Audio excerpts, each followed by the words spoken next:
sovereignty of this country, of which we have gradually lost. As a child, I can beat my chest today that I'll be one of the few here standing that saw war as a child. What is happening in Nigeria today, especially in the north? Nigeria is at war. We must call it that. We must wage what is happening in the north. Confront it as we are fighting war. I want to speak, Mr. Speaker, on Nigeria as a sovereign nation. The news of the capture of this and summary execution of Brigadier General M. Oba by Aswad really broke my mind. Back to where we stopped. If terrorism can move freely, terrorists can move freely like this, what is sovereign about Nigeria? Some people were shouting Nigeria is a sovereign nation. We don't need America. We don't need anyone. But Nigeria went to Congo. Nigeria went to Liberia through ECOMOG to help them out. We need help this time. Even if it's coming from Mali, from Chad, from Burkina Faso, we need help. Our children are being molested in the north. Our girls are being molested in the north. We were refugees during Nigerian Biafran War. As a child, I know how my parents suffered to keep me alive for that 3 years. But let us tell ourselves the truth. What kind of sovereignty allows terrorists to capture and kill a whole general like a common criminal? Because if terrorists can cross our borders at will, enter our villages at will, ambush military convoys at will, take entire towns at will, and now capture a brigadier general, then what exactly are we protecting with this so-called sovereignty? Is this sovereignty when terrorists are the ones controlling forests, highways, and communities? Is this sovereignty when commanders are killed and everyone stays silent and our children out of school? We opposed the US when they wanted to help Nigeria destroy terrorists. We shouted, don't interfere, don't touch our sovereignty. But what is left is to protect when terrorists already operate like a government inside a government, a country that cannot secure its land is not sovereign, it is vulnerable. This is a personal opinion. A country where terrorists can humiliate military is not sovereign. It is under siege.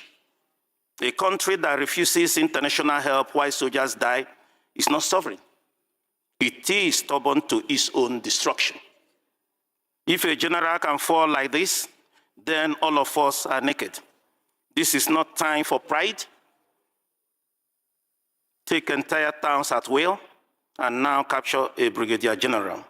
Then what exactly are we protecting with this so-called sovereignty? This is not a time for pride. This is not a time for ego. This is time to ask, what is sovereignty? What? If it cannot save a single life of a Nigerian. Truly, a country of particular concern. As an opposition, I'm standing here to say that Mr. President, I've observed over time since 99, he's a very courageous person. That's why in 99 in Lagos, I voted for him to be a governor. And I also saw his courage when, a minute after being sworn in, he removed all his subsidy. Though timing was wrong, I saw his courage when he brought off 4 tax bill here, we passed. We saw his courage. And also I want to encourage him to extend that his courage. Today, our brother has been jailed for life has been jailed for life, and the judge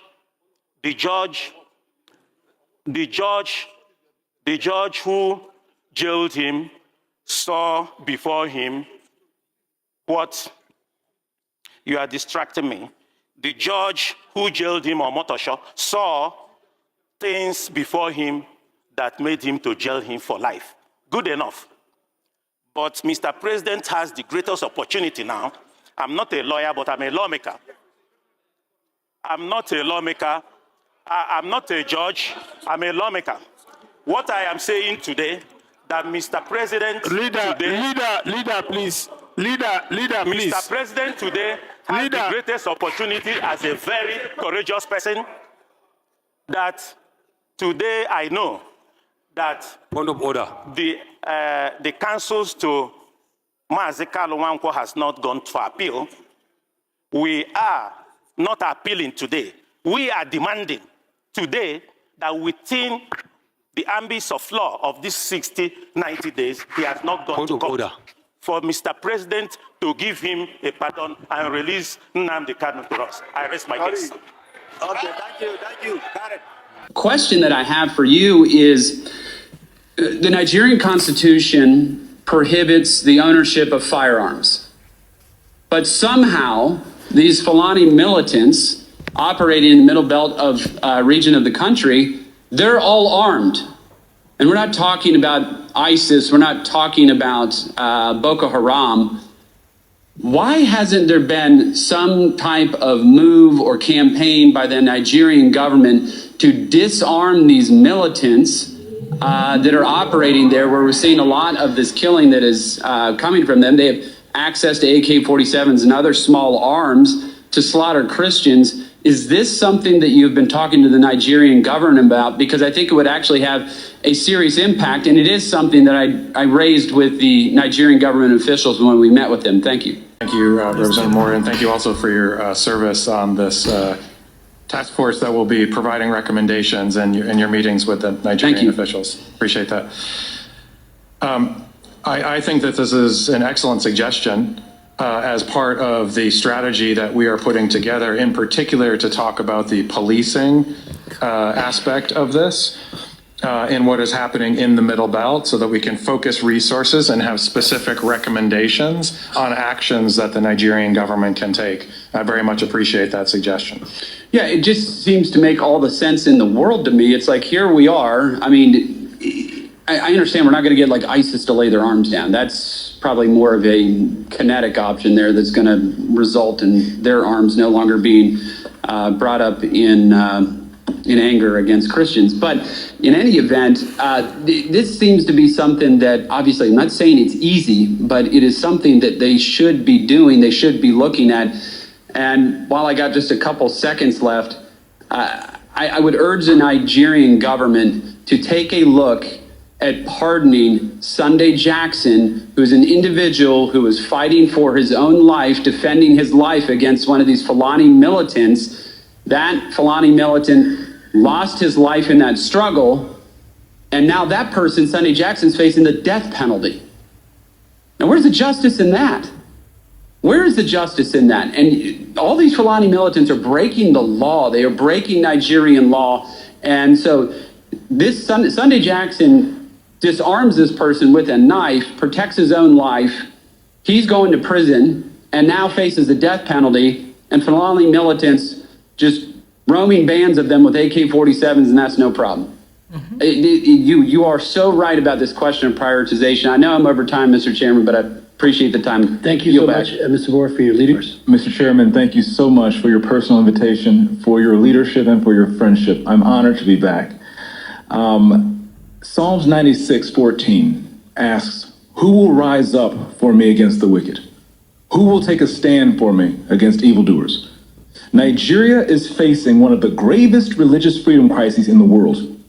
As the former chairman of the House Foreign Affairs Committee on Africa, I have visited and have seen firsthand the direness of the conditions in what is now the deadliest place on earth to be a Christian. They are targeted, displaced, and killed simply for their faith. The ancient plea, "Is there no help for the widow's son?" still echoes today. Since 2019, nearly 17,000 Christians have been killed. In the first 7 months of this year alone, hundreds more were murdered. On June 13th, during the Yellowwater Massacre, more than 280 Christians were slaughtered in a single day. These are not isolated tragedies. See, there is something I've just noticed, that this Christian genocide of a thing now is now dying down in Nigeria. Just the way the Nigeria government want it to die down. People are no longer talking about it in Nigeria. So this particular update now is from the US. Now, listening to the EU, European Union, heard that there is one pastor, I've forgotten the location, that the pastor was having a crusade in his church. Then the bandit came in and started attacking them, killed some people. So the pastor was able to video and make some pictures of what happened there. So when the pastor posted the video and the pictures, Nigeria government through the police went and arrested the pastor, which means that they want to hide the Christian genocide happening in Nigeria. You may not believe it, but this is a reality, the sad reality in Nigeria. Just listening to the EU. Abuja, the central government, and the protection in the capital city to check what is going on the ground. So don't give us these speeches. This is going on for a few years. We had resolutions here. We asked the Commission to finally start doing their job, and you're not doing your job. And the recent kidnapping of 300 school children from Catholic school in Nigeria is a brutal reminder that these groups operate as though they are above the law. So the history will judge us upon the actions that we are taking here. Thank you.